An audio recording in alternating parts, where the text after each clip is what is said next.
Oggi proponiamo un'altra ricetta che entra nella cultura nostra popolare in questi periodi di festa. Cosa vi faccio oggi? Prepariamo la cuccia. Cosa ci serve? Andiamo dal nostro fruttivendolo di fiducia e andiamo a prendere il grano. Vedete?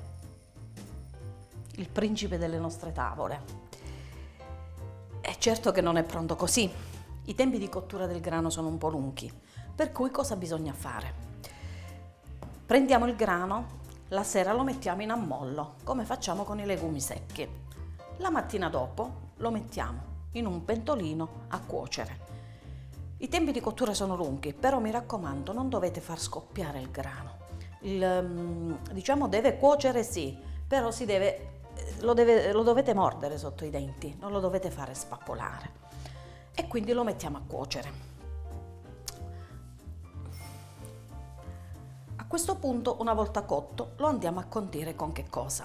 Allora, la tradizione vuole che si fa col mosto cotto, un'altra eccellenza dei nostri, chiamiamoli piatti, comunque delle nostre tradizioni. Il mosto cotto, un liquido fatto proprio mosto cotto col mosto, e si fa nel periodo della vendemmia.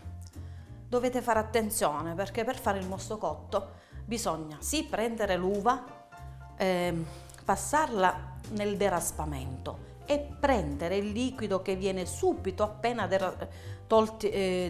passata la prima macinatura dell'uva. Non bisogna prendere il mosto che sta fermentando perché altrimenti non viene buono.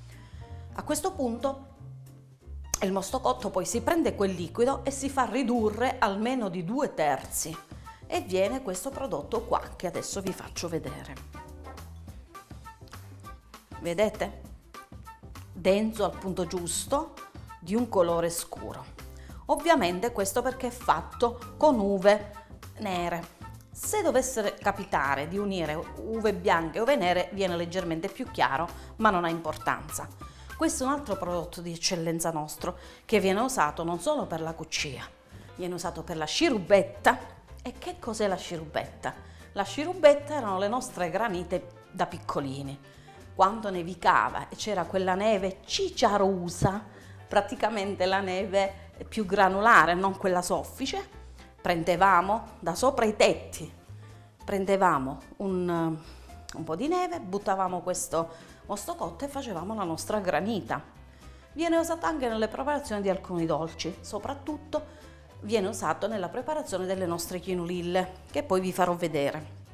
Allora a questo punto aspettiamo la cottura del grano e nel frattempo vi ripropongo, siccome la cottura è lunga, vi ripropongo, visto che parliamo di Santa Lucia, i dolcetti di Santa Lucia che abbiamo fatto qualche giorno fa.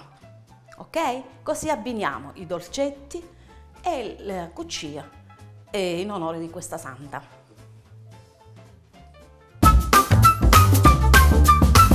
Oggi facciamo una ricetta dolce.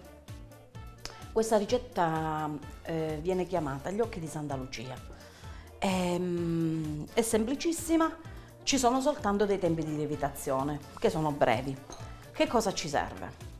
Allora, ci servono 350 g di farina, un cubetto di lievito, 9 bustine di zafferano, 150 ml di latte, 75 g di zucchero, 80 g di strutto grasso che dir si voglia, oppure in alternativa, se non avete lo strutto o il grasso, potete sostituirlo con 80 ml di olio.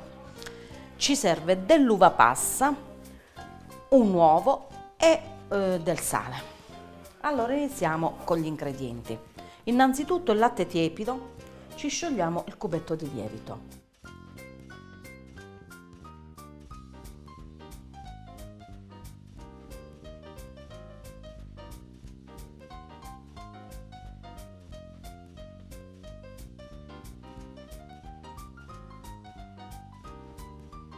Una volta sciolto il lievito, mettiamo nella ciotola la farina.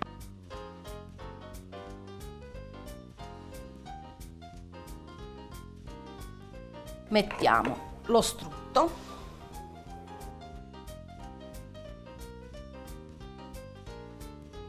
O, ve lo ricordo, in alternativa stessa quantità di olio se non dovesse essere presente nella vostra cucina lo strutto o il grasso.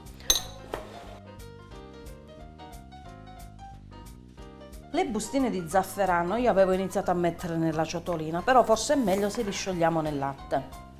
Quindi già qualcosina c'era qua, e questo è l'oro, è un oro prezioso, quindi sprecarlo è un peccato. Quindi sistemiamo le altre bustine qua dentro.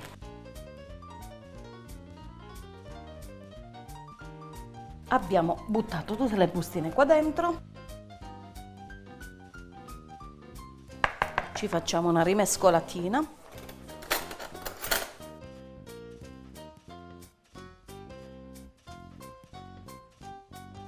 E buttiamo il contenuto nella farina.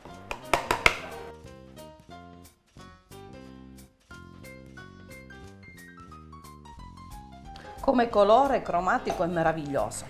Impastiamo un po' per far assorbire bene il latte e aggiungiamo, allora vedete un po' come sta riprendendo, aggiungiamo un po', diciamo mezzo cucchiaio di sale, va? Mezzo cucchiaio di sale, 75 grammi di zucchero, e continuiamo a lavorare l'impasto con le mani.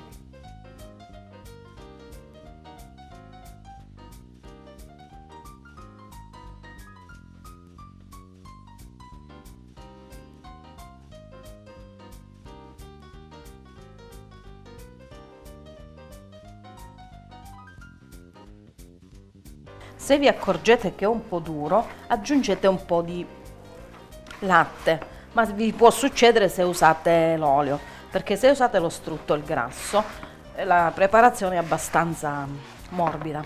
Non ho messo l'uovo, se avete ben visto, perché ci serve alla fine per spennellare il dolcino, per cui non ci serve adesso. Sia l'uovo e sia l'uva passa ci servono alla fine.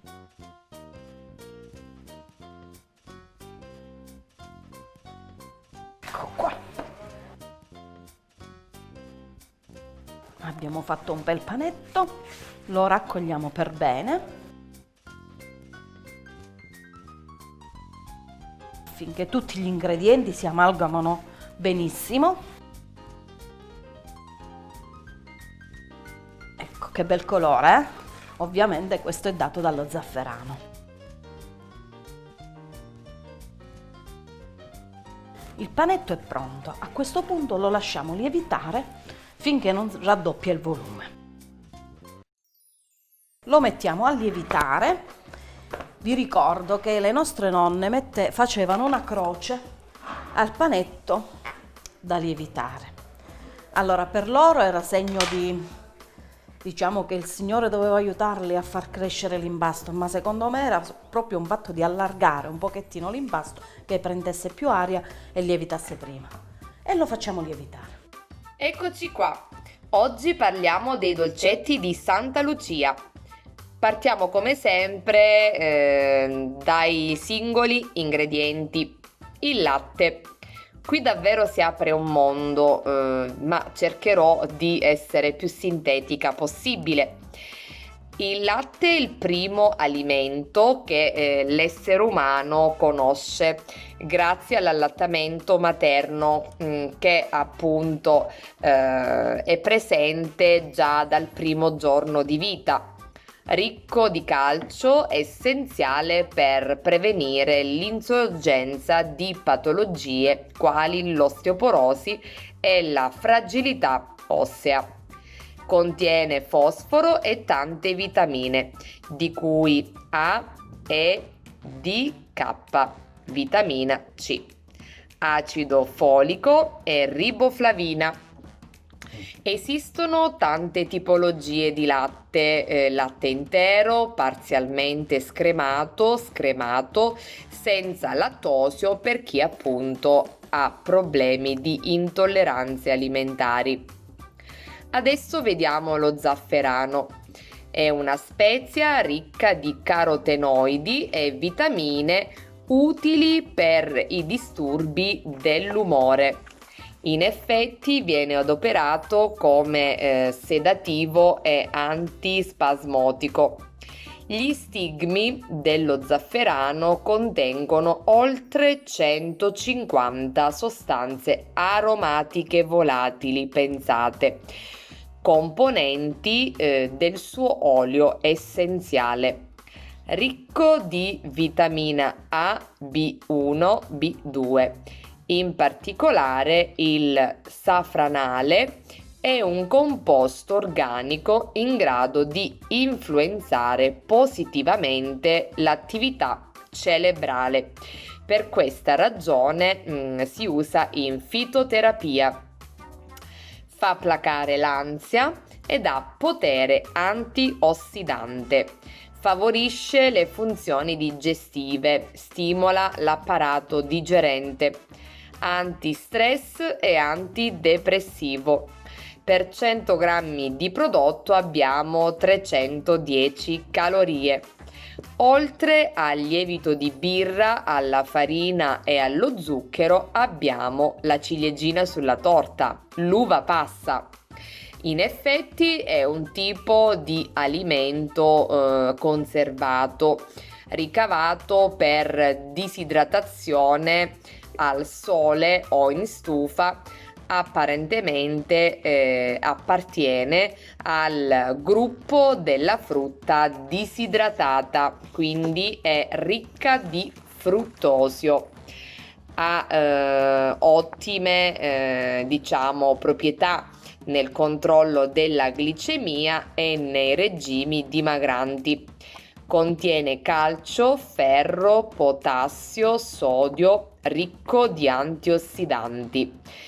Questi dolcetti sono morbidi, deliziosi, aromatizzati allo zafferano e diciamo che la loro forma, quella più diffusa, è quella a forma di S, che racchiude l'uvetta nelle sue spirali, ma ci sono anche altri tipi e forme che si possono adoperare proprio per augurarci il meglio. Il tempo è trascorso, vediamo se il nostro panetto è lievitato. Ok, ovviamente l'avevamo messo in forno con la luce accesa, così favorisce la lievitazione. Ah, benissimo, è raddoppiato di volume. Ve lo ricordate com'era? Prendiamo l'impasto a pezzettini, mettiamo un po' di farina sulla spianatoia e lavoriamo un po' l'impasto e facciamo dei cordoncini.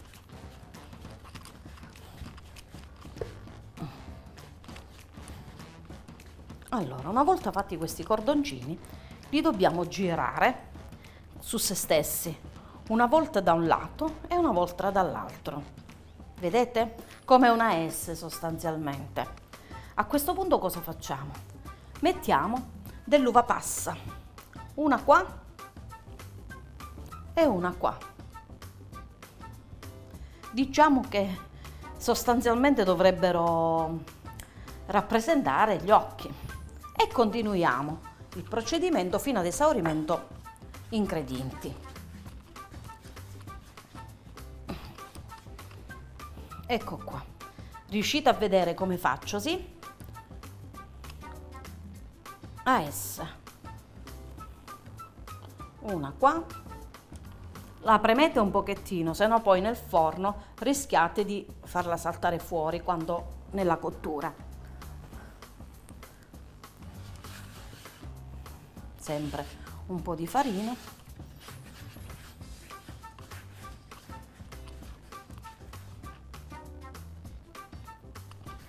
Non troppo grossi.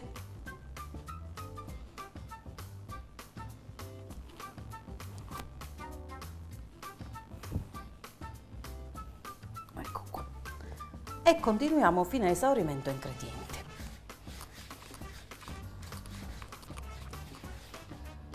Ovviamente per le quantità potete raddoppiare o diminuire quello che vi ho dato io. a secondo quanto ne volete fare, ma questo lo sapete già, non c'è bisogno che... non è proprio dolce dolce, è un dolce salato. Quelle preparazioni, un po' perché zucchero ce n'è pochissimo, ve l'ho già detto. A questo punto prendiamo la teglia, un po' di carta da forno,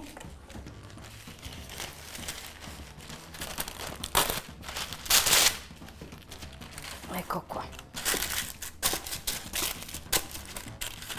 la sistemiamo per bene e sistemiamo i nostri dolcini un po' a distanza, perché non dovrebbero attaccare, perché già la loro lievitazione l'hanno fatta, però per non rischiare li mettiamo un pochettino a distanza. Ecco qua. Tempi di cottura più o meno per i dolci sono i soliti, 180 gradi, 10-15 minuti, poi noi li controlleremo mano a mano. A questo punto dobbiamo spennellare con un uovo prima di infornare. Ecco qua. Giusto per dargli una lucidità al dolcino. Ecco qua. Manteniamo un pochettino per farli venire lucidi. Questi qua, ve l'ho detto, vengono chiamati occhi di Santa Lucia. Probabilmente, sicuramente si fanno a Santa Lucia, e come devozione, come... non lo so. Comunque, a vedersi sono belli, ma non vi nascondo che anche a mangiare hanno il loro ruolo. Ecco qua. A questo punto inforniamo.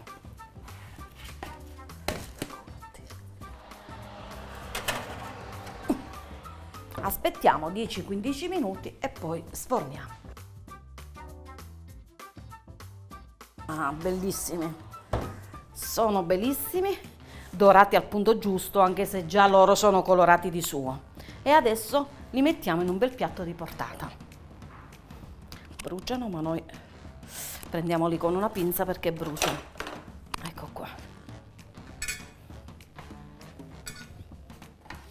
C'è l'uva passa che dà un profumo che è una cosa meravigliosa.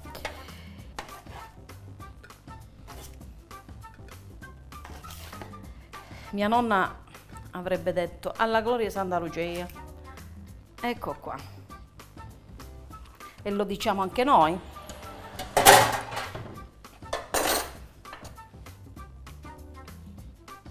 Meravigliosi.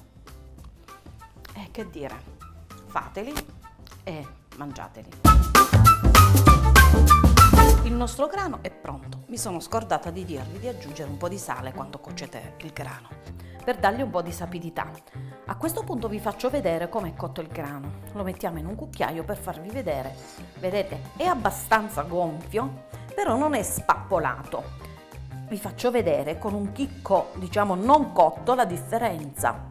Vedete? Questo è quello non cotto, questo è quello cotto. Quando noi lo mettiamo sotto i denti si deve sentire lo scroscio, però nello stesso tempo un cuore morbido. A questo punto passiamo a mettere il nostro mosto cotto. Vi voglio ricordare che non tutti gradiscono il mosto cotto, soprattutto i ragazzi della nuova generazione, per cui ci sono state nel tempo una serie di variazioni per condire questa cuccia.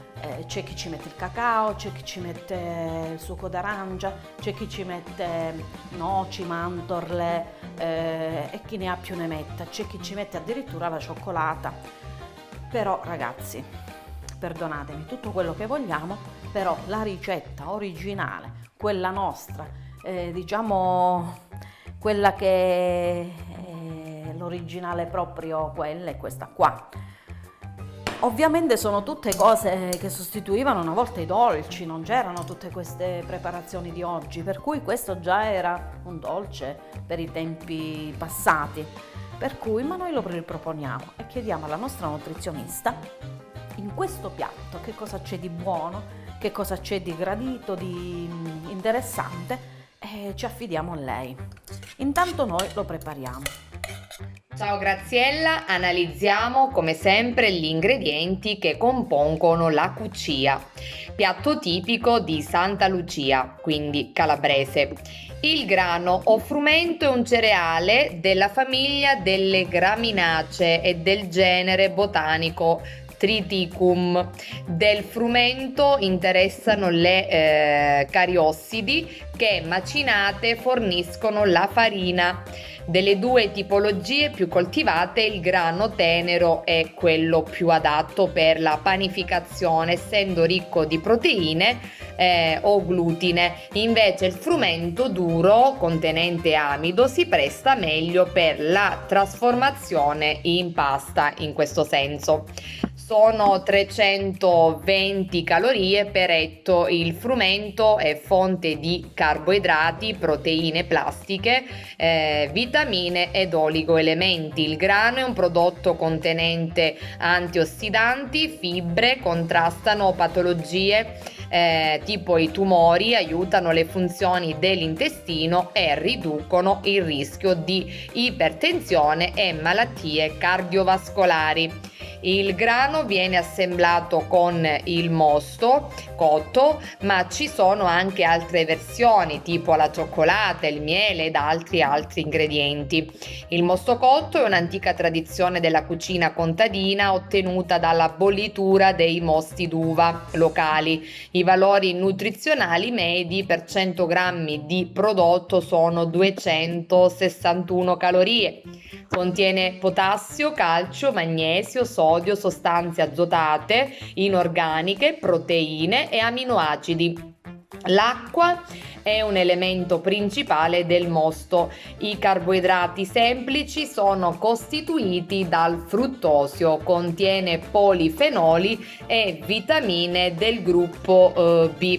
Il mosto è un prodotto intermedio del vino, tuttavia viene filtrato e pastorizzato. Un piatto tipico delle nostre zone. Vi do una chicca: infatti i primi accenni relativi a questa antica tradizione sono stati scritti da Vincenzo Padula, prete poeta di Acri, quindi delle nostre zone. Quindi mangiate la cuccia, così Santa Lucia ci protegge gli occhi e la vista. Arrivederci!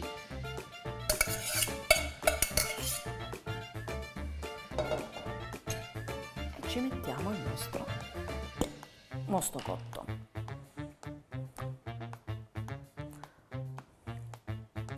Abbondiamo perché tanto gli dà sapore, quindi gli facciamo una bella mescolatina e questo deve essere il colore, vedete? Buonissimo, profumatissimo perché il mosto cotto ha un profumo particolare, pungente ma particolare, è dolce, ha un retrogusto dolce, per cui adesso lo assaggiamo. Non la finirò più. Nel frattempo volevo chiedere a Tommaso un consiglio, visto che questo sapore particolare del mosto cotto, questo dolce, perché comunque diciamo rientra nella categoria dei dolci, è il caso di abbinarci qualcosa, un vino particolare, non lo so, un moscato, un passito, pure per dare un po' di brio a questa ricetta, per farla avvicinare ai giovani. E quindi seduti vicino al caminetto, magari se è possibile, pasteggiamo con la cuccia e un bel bicchierino di quello che ci consigli tu. E dunque una diciamo importante tradizione enogastronomica nonché antropologica che si tramanda soprattutto nelle regioni in cui la Santa ovviamente è più conosciuta, ma ovviamente oggi è anche una festa che viene sentita in tutto il mondo e in tutta Italia. Per quanto concerne gli abbinamenti, oggi non dobbiamo ovviamente discostarci dalla tradizione siciliana. Questo dolce che hai preparato non può che essere abbinato ad un vitigno siciliano. E a questo punto pensavo al classico vitigno siciliano, il Catarratto. Tra l'altro, ecco, questa etimologia che avvicina anche il catarratto alla cataratta, la malattia degli occhi, Santa Lucia, la santa protettrice degli occhi, questo fil rouge che comunque accomuna un po' anche etimologicamente parlando questi termini, e quindi la luce nel catarratto, un vitigno a bacca bianca che è utilizzato come base per il Marsala, questo vino eccezionale, il Marsala DOP, uno dei baluardi dei vini della Sicilia, un vino fortificato, così si dice, perché parte da una base di vino da Catarratto e Alicante, due vitigni a bacca bianca, per poi essere addizionato di acquaviti o di alcol o mosto concentrato, eccetera. Ecco, questo vino dolce o all'acquolina in bocca, questo vino dolce molto particolare, un vino dolce tra i più conosciuti in tutto il mondo, alla stregua del Porto, che comunque conserva una tradizione che è quella poi del Settecento, quando questo vino venne per la prima volta preparato. Quindi l'abbinamento di oggi è con un Marsala DOP da uve Catarratto e Alicante. Grazie, fatela, non scordate queste ricette tradizionali, cerchiamo di mantenerle nel tempo. Buona Santa Lucia a tutti.